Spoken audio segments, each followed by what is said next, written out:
Bismillahirrahmanirrahim. Assalamualaikum warahmatullahi wabarakatuh. Apa kabar semuanya? Ibu harap kalian dalam keadaan kondisi yang baik, sehat.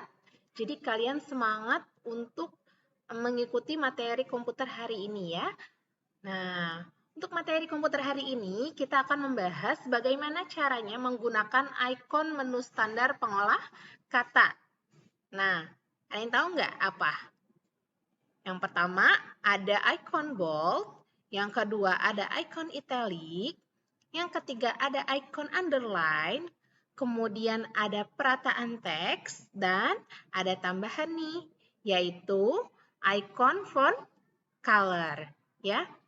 Nah, kita akan membahas satu persatu ya. Di sini, Ibu sudah memiliki teks. Ibu sudah mengetik ya, udah ada teksnya. Nah, kita cobain satu-satu ya. Yang pertama, icon bold. Fungsinya untuk apa? Untuk menebalkan huruf ya. Nah, biasanya yang berhuruf tebal itu judul atau kata-kata yang memang harus kita tebalkan gitu ya untuk melihat oh, ini penting gitu atau untuk menandakan lah ya. Nah, di sini Ibu punya judul namanya perebutan kekuasaan. Kita coba ya. Ini pertama-tama karena kita maunya judul, jadi kita blok dulu judulnya ya.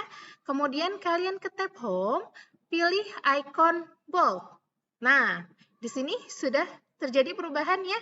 Yang tadinya tidak tebal menjadi tebal. Oke? Nah, terus ada cara lain nggak selain menggunakan icon langsung? Ada ya, caranya dengan menggunakan keyboard ya, yaitu dengan tekan kontrol. Di keyboard kalian itu ada tombol yang tulisannya CTRL, nah itu kontrol namanya. Itu kontrolnya kalian tekan berbarengan dengan huruf B ya. Jadi jangan udah ditekan tekan B. Nah, nanti berubahnya jadi kayak gini ya. Nih, dia jadinya huruf B aja. Tidak tebal. Nah, kalau misalnya yang betul ya, dia tekan yang lama kontrolnya terus B. Nah, ini yang betul. Maka akan terjadi perubahan pada kata. Dia akan menjadi tebal ya. Kalau tidak nanti hurufnya hanya huruf B biasanya, ya. Nah, yang kedua ada juga namanya icon italic, yaitu untuk memiringkan huruf. Biasanya digunakan sama untuk memberitahu gitu ya, memberitahu kalau misalnya oh itu perlu diingat atau gimana gitu, biasanya untuk membedakan ya, untuk membedakan kata yang lain gitu. Nah, di sini kalau di buku kalian ya, ini kan Ibu melihat teksnya ini di buku kalian, di buku paket kalian itu ada di halaman 42 ya. Kalian bisa lihat di sini kalau di contohnya yang bergaris miring itu bagian Baginda Ratu Dina. Nah, di sini ya, di sini nih bagian Ratu Dina Andania. Nah, ini kita pilih, kita blok, kemudian ke tab home, lalu pilih icon italic. Nah, terjadi perubahan ya, Nak ya. Nah, di sini yang tadinya lurus, ya hurufnya lurus-lurus, sekarang jadi miring, ya. Nah, kemudian bisa nggak lewat ini lagi keyboard? Bisa. Menggunakan apa? Ctrl I, ya. Dia Ctrl I. Kalau tadi bold Ctrl B, nah kalau untuk italic Ctrl I, ya. Nah, lanjut ada icon underline. Nah, kalau di buku kalian yang di garis bawahi itu yang tulisan mereka sangat tertarik. Nah, yang ini nih.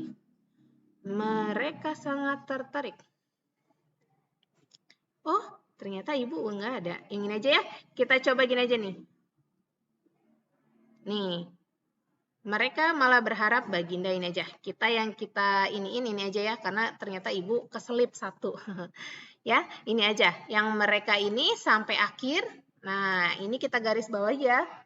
Jadi kalau misalnya Bagindanya wafat, yang lainnya malah berharap menjadi suami yang sang ratu ya. Ini aja. Kita cobain ya. Nah, ini di tab home, ada di klik tab home, terus pilih icon underline. Nah, di sini ada lagi ya perubahannya. Kalau yang lain tidak ada garisnya, kalau setelah kita tekan underline, pilih underline, maka di setiap kata atau hurufnya ada garis bawahnya. Bisa nggak Bu pakai keyboard? Bisa. Kalau untuk underline itu Ctrl U ya. Kita cobain lagi. Ya. Kan kontrolnya terus U. Nah, hilang ya. Kalau misalnya ini, nah ada. Ya. Nah, sudah seperti ini. Ini untuk icon bold, icon italic, dan icon underline sudah. Nah, sekarang kita masuk ke perataan teks. Nah, perataan teks itu apa? Nih, perataan teks ada masih di tab home. Nih, di grup paragraf. Nah, ini perataan teks namanya ya. Ada elegant left, center, terus elegant right, dan justify. Apa itu? Kalau elegant left itu perataan kiri. Perataan kiri itu apa maksudnya? Nih, dilihat. Di tepian sini, semuanya rata ya, kirinya rata. Kanannya tidak. Kenapa? Karena dia elegant left. Semuanya rata kiri. Nah, kalau misalnya dia, nih kita blok lagi ya, sama. Kalau kita mau melakukan sesuatu itu harus kita blok, karena kita memilih katanya. Nah, di sini, kita cobain yang center. Nah, dia rata tengah. Adanya di tengah semuanya. Kalau ngetik juga nanti melebar dari tengah ke samping gitu ya. Melebar gitu ya dari tengah, selalu dari tengah dia karena dia rata tengah. Kemudian ada rata kanan. Nah, kalau kita pilih rata kanan atau elegant right, nah di sini dilihat. Ini rata kanannya ya. Kirinya tidak rata ya, tuh bergelombang. Kalau di sini rata kanannya ya. Nah, ada lagi namanya justify. Kalau justify itu rata kanan dan kiri. Kenapa kayak gitu? Nah, lihat ya. Rata kanan dan kiri. Hampir mirip ya sama yang elegant left karena semuanya ada di sini nih. Pasti kalian lihat ini. Ini ada kok Bu sama aja nih Bu sama kayak rata kiri. Enggak.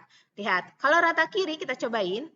Yang kanannya dia tidak rata ya, bergelombang. Tapi kalau kita menggunakan justify, itu kanannya rata, kirinya juga rata ya. Sampai sini ya perbedaannya, lihat. Kalau kita pakai elegant left, cuma rata di kiri, kanannya tidak. Tapi kalau kita pakai justify, rata keduanya, rata kanan dan kiri, lihat. Kanannya rata, kirinya rata, kanannya rata. Oke? Ini untuk perataan teks ya. Nah, terus selanjutnya ada icon font color. Itu fungsinya untuk memberikan warna pada tulisan. Misalnya, Ibu mau memberikan memberikan warna pada judul, berubah menjadi warna hijau. Misalnya Ibu pengen hijau atau ungu ya, boleh.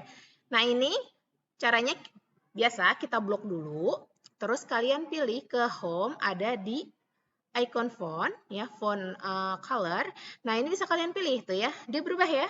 Nih, lihat ya di sininya nih, kalian perhatikan dia berubah.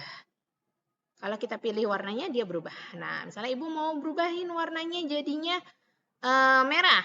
Ya, wis, terang ya, berubah. Terus misalnya Ibu mau tulisan yang Baginda Ratu ininya, Ibu ganti lagi jadi warna yang lain.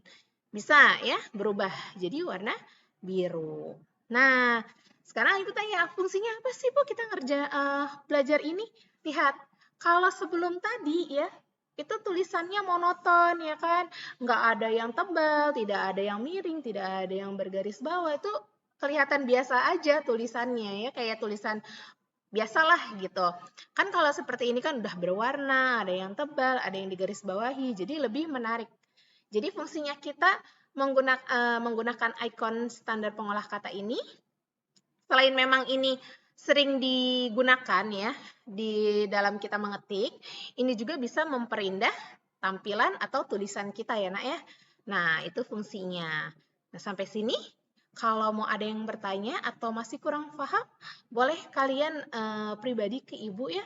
Kalian tanya, Bu Siva, saya masih belum bisa, atau Bu, saya bingung Bu sama yang kemarin, saya nyobain tapi kok kayaknya nggak ada perubahan Bu. Boleh, kalian konsulkan semuanya ke Ibu, itu boleh ya. Nah, dan tugas untuk hari ini, coba kalian cobakan apa yang Ibu praktekkan hari ini ya. Warnanya terserah, mau yang terus boldnya mau yang mana boleh, mau bukan judul aja di dalam tulisan ini mau ada boldnya boleh, atau underline-nya di sebelah mana boleh, atau bagi ini nih yang Italiknya mau bagian yang mana? Boleh, terserah bebas. Ibu mau lihat hasilnya dari kalian ya. Nah, kalau misalnya di video kurang jelas tulisannya, kalian bisa lihat di halaman 46 itu jelas. Di gambar 2.4 itu tulisannya jelas. Kalian bisa lihat di situ ya nak ya. Nah, kalau ada kesulitan boleh telepon ibu atau nanti ibu pandu dari telepon ya. Nah, sekiranya materi untuk hari ini sudah selesai, Ibu ucapkan terima kasih banyak. Assalamualaikum warahmatullahi wabarakatuh. Semangat ya, semangat terus, kerjakan tugasnya. Oke.